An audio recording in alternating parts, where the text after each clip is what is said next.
सकट चौथ की बहुत सारी शुभकामनाएं सभी माँओं को। आज सकट चौथ यानी गणेश जी का व्रत है। आज के दिन महिलाएं अपनी संतान के लिए व्रत रखती हैं और पूरे दिन निर्जल रहकर व्रत करती हैं। रात को चांद के आने पर व्रत खोलती हैं। इस दिन गणेश जी और चौथ माता की पूजा की जाती है। ऐसा कहा जाता है कि सकट चौथ का व्रत करने से संतान को लंबी आयु मिलती है और उनके संकट टल जाते हैं। इस व्रत में खास तौर पर एक देवरानी जेठानी वाली सकट माता की कहानी पढ़ी और सुनी जाती है, तो दूसरी तरफ गणेश जी और बुढ़िया माई वाली कहानी सुनी जाती है। इन दोनों कहानियों के बिना सकट चौथ का व्रत अधूरा माना जाता है। आज के इस पावन दिन में हम दोनों ही कहानियों का श्रवण करेंगे। एक शहर में देवरानी जेठानी रहती थी। देवरानी गरीब थी और जेठानी अमीर थी। देवरानी हमेशा गणेश जी का पूजन और व्रत करती थी। देवरानी का पति जंगल से लकड़ी काटकर बेचता था। देवरानी घर का खर्च चलाने के लिए जेठानी के घर काम करती थी और शाम को बचा हुआ खाना लेकर जाती थी। माघ महीने में गणेश जी का व्रत सकट चौथ देवरानी ने रखा।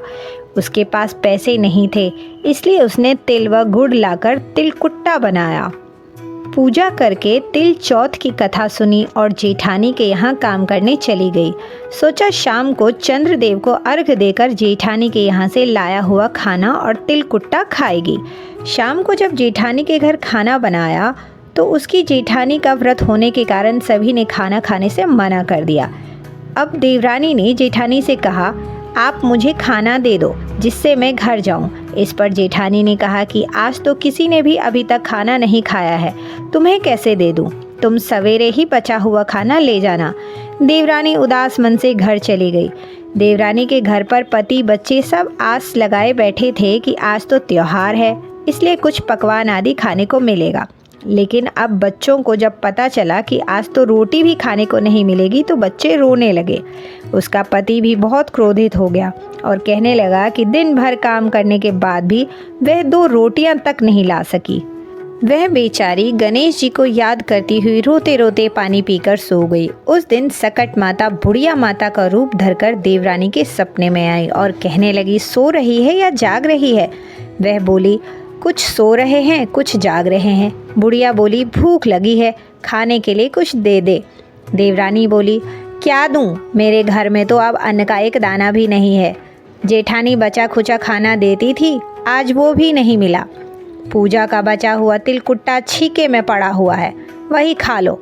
सकट माता ने तिलकुट्टा खाया और उसके बाद कहने लगी, निमटाई लगी है, कहाँ निमटे? उसने कहा, यह खाली झोपड़ी है, आप कहीं भी जा सकती हो, जहाँ इच्छा हो वहीं निमट लो। फिर सकट माता बोली, अब कहाँ पोंछूं? देवरानी को बहुत गुस्सा आया कि उन्हें कब से परेशान किया जा रहा है, सो बोली कि मेरी साड़ी से पोंछ लो।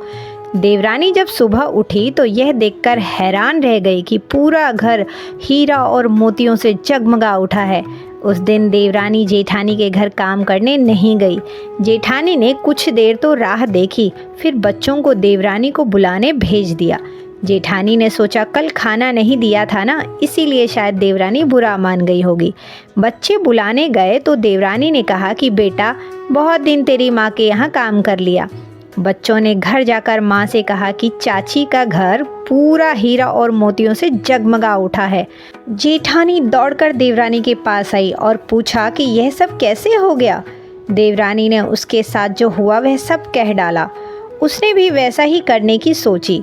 उसने भी सकट चौथ के दिन तिलकुट्टा बनाया। रात को सकट माता उसके भी सपने में आई और बोली, भूख लगी है, मैं क्या खाऊं? जेठानी ने कहा कि आपके लिए छीके में रखा है, फल और मेवे भी रखे हैं, जो चाहे खा लो।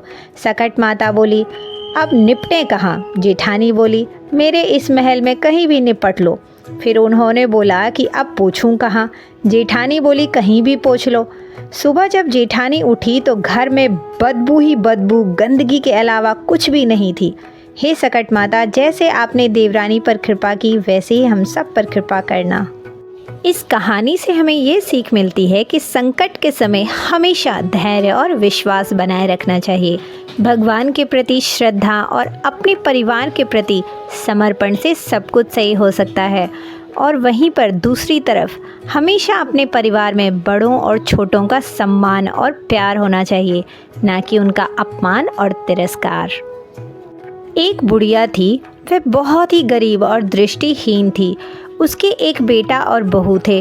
वह बुढ़िया सदैव गणेश जी की पूजा किया करती थी। एक दिन गणेश जी प्रकट होकर उस बुढ़िया से बोले, बुढ़िया माँ, तू जो चाहे सो मांग ले। बुढ़िया बोली, मुझसे तो मांगना नहीं होता है, मुझे मांगना ही नहीं आता है, मैं कैसे मांगूं और क्या मांगूं। तब गणेश जी बोले, अपने बहू और बेटे से पूछकर मांग ले। तब बुढ़िया ने अपने बेटे से कहा, गणेश जी कहते हैं तू कुछ मांग ले, बता मैं क्या मांगूं। पुत्र ने कहा, माँ तू धन मांग ले। बहू से पूछा तो बहू ने कहा, नाती मांग लो। तब बुढ़िया ने सोचा कि ये तो अपने अपने मतलब की बात कर रहे हैं। अतः उस बुढ़िया ने पड़ोसन से पूछा तो उन्होंने कहा, बुढ़िया तू तो थोड़े दिन जिएगी, क्यों तू धन मांगे और क्यों तू नाती मांगे। तू तो अपनी आँखों की रोशनी मांग ले, जिससे तेरी जिंदगी आराम से कट जाए। इस पर बुढ़िया बोली, यदि आप प्रसन्न हैं तो मुझे 9 करोड़ की माया दें, निरोगी काया दें, अमर सुहाग दें, आँखों की रोशनी दें, नाती दें, पोता दें और सब परिवार को सुख दें और अंत में मोक्ष दें।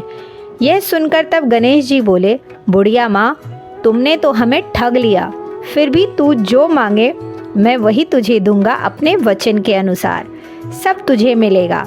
और यह कहकर गणेश जी अंतर ध्यान हो गए। उधर बुढ़िया माँ ने जो कुछ मांगा वह सब कुछ मिल गया। हे गणेश जी, जैसे आपने बुढ़िया माता को सब कुछ दे दिया, वैसे ही यह कथा सुनने वाले को सब खुशियाँ प्रदान करना। जय गणेश जी।